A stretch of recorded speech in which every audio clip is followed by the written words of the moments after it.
और कहा जा सकता है कि आंदोलन की तैयारी कर रहे हैं। तो आप लोगों से थोड़ा सा बात करना चाहेंगे कि देखिए अब आंदोलन की तैयारी विधानसभा घेराव की, क्योंकि तीसरे दौर की वार्ता सफल नहीं रही है, क्या तैयारी है, क्या कहेंगे आप? देखिए, हमारा कल विधानसभा का कॉल है। हम लोग ने पहले साफ कहा था, अगर जब तक हमारी मांगे एक मांग पूरा नहीं हो जाती तो हम लोग अटल हैं। जो हमारा आंदोलन है वो चलता रहेगा। चूँकि कल 10 तारीख के हम लोग का ऑलरेडी घोषणा हो चुका था, विधानसभा हम लोग घेरेंगे।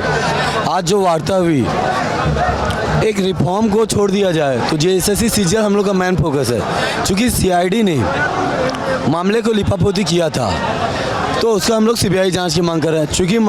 चूँकि पैसे की लेन देन हुई थी, ईडी जांच की मांग कर रहे हैं। तो सरकार इस मामले पे अभी अटकी हुई है, एफआरओ पे अटकी हुई है, एज रिलैक्सेशन पे लटकी हुई है। तो तमाम मांगों को लेकर के कल हम लोग विधानसभा घेरेंगे और जब तक हमारी मांग नहीं पूरा हो जाती हम लोग पीछे हटने वाले नहीं हैं। देखिए, कुछ दिन पहले जंतर मंतर में भी मार्च हुआ था तो कई तरह की बातें हुई थी, पत्थर लाठियां ऐसी भी चीज़ें थी। आप लोगों की तरफ से शांतिपूर्ण प्रदर्शन की हमारी पूरी कोशिश है। 500 वॉलंटियर हम लोग बनाए हुए हैं और जो भी उपद्रवी टाइप के ऐसे इंसान होंगे तो वो वॉलंटियर को साफ निर्देश दिया गया है, वैसे लोगों को चिन्हित करके पुलिस को सूचना दे दें। मतलब किसी भी तरीके से हम लोग को उग्र नहीं होना है। अगर हम लोग छात्र हैं साहब, हम उग्र नहीं हो सकते। आप हमें रोक दीजिए, जिस जगह रोकेगा हम लोग वहीं रुकेंगे, लेकिन जब तक हमारी मांगे नहीं मानी जाएगी हम लोग उठेंगे नहीं।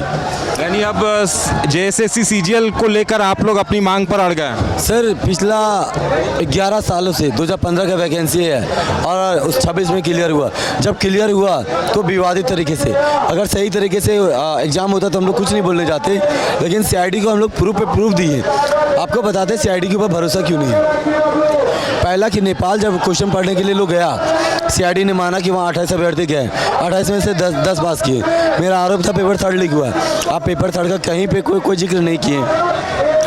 आपके सीआईडी के टीम ने केस डायरी में मेंशन किया है 135 आंसर उन्हें दिया गया था रटने के लिए, 120 मैच किया है। पहला। दूसरा, आपका नियामत बंगाल का नियामतपुर में 120 लड़के पढ़ने गए थे, कहीं कोई जिक्र नहीं है। सेकेंड डायरी में आपका सीआईडी 2 हुआ था, फर्स्ट डायरी में जिक्र है, सेकेंड में नहीं है। डीजीपी महोदय ने मेल मंगवाया था जहां पेपर लीक का आरोप है, आप हमें मेल कीजिए।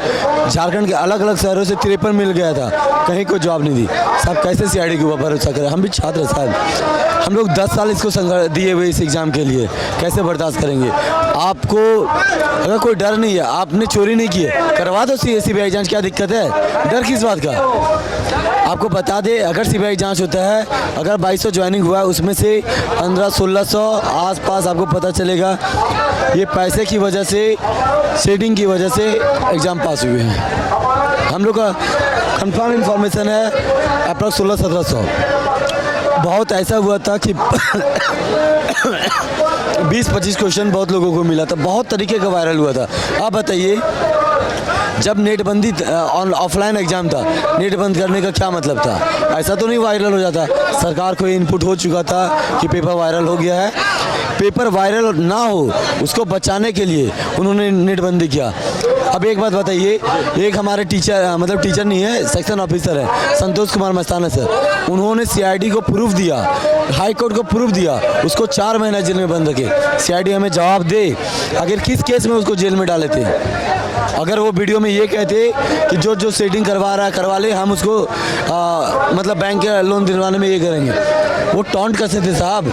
आप अगर इतना ऊंचे पद पे हैं, आपको टॉन्ट का मतलब नहीं समझ आता तो पदाधिकारी होना मतलब मेरे ख्याल से तो मूर्खतापूर्ण है। चलिए, एक बार आपसे जानना चाहेंगे, आप लोगों की 3 दौर की वार्ता हुई, सरकार के रुख से क्या लग रहा है जेएसएससी को लेकर आपको? सरकार की मंशा जेएसएससी को लेकर के स्पष्ट नहीं है और वार्ता कहीं न कहीं विफल इसी मुद्दे को लेकर के भी हुई है, क्योंकि हमारी जो प्रमुख मांग है जेएसएससी सीजीएल रद्द करने को लेकर के, सरकार इस पे सहमत हमारे मांग के साथ नहीं हो रही है। सरकार जांच करवाना चाह रही है, पर हमारा स्पष्ट है कि पहले रद्द कीजिए, उसके बाद जांच कीजिए। जेएसएससी की मांग पे अभी आप लोग अड़े रहेंगे, रद्द करने की मांग? जी बिल्कुल, क्योंकि संभवतः भारत के प्रतियोगिता परीक्षाओं में सबसे बड़ा स्कैम है यह, जहां इतनी बड़ी तादाद में सारी की सारी सीटों को इस प्रकार से धांधली करके रेगुलेट किया गया। तो हमारी तो मांग है कि इसको रद्द करना चाहिए। कल के मार्च को लेकर क्या कहेंगे? समस्त झारखंड के अपने भाई बंधुओं से आह्वान करना चाह रहे हैं कि आइए इस शांतिपूर्ण मार्च में हम लोगों के हाथों को मजबूत कीजिए। गांधीवादी तरीके से एक बड़े विधानसभा घेराव का एक स्टैंडर्ड सेट करेंगी झारखंड की जनता, झारखंड के छात्र। कल का मार्च शांतिपूर्ण हो और क्या कहेंगे कल के मार्च को लेकर आप? हाँ, कल का मार्च जैसा कि आप सभी मीडिया बंधुओं को पता होगा कि कुछ लोगों के द्वारा कुछ नैरेटिव सेट किया जा रहा है कि हमारे 98% मांगे जो है मांग ली गई है, पर ऐसा कुछ भी नहीं है। 98% मांग वो शायद रिफॉर्म्स की बात कर रहे हैं, लेकिन हमारी मांग जो मुख्यतः भ्रष्टाचार पे है वो मांगे तो मान ही नहीं गई है। हमारा मांग भ्रष्टाचार है। देखिए, जब तक ये भ्रष्टाचार का खात्मा नहीं होगा, ये रिफॉर्म्स बिल्कुल बेईमानी सी बात है। पेपर लीक्स होंगे, एजेंसी घर रहने का मकान भर नहीं, ये खुशियों की तिजोरी है। दरवाजे पर दस्तक देता पड़ोस, खिड़कियों से उमड़ आता आसमां, तारों में उलझी ऐसी न जाने कितनी दास्तां। कहती हैं चले डायमंड सिटी, एक सफर हम सफर के साथ अपने घर तक। Diamond city, life long bonding, 500 से ज्यादा खुशहाल डायमंड परिवार। जल्दी करें, सिर्फ 200 फ्लैट बाकी। आज ही बुक करें अपना आशियाना।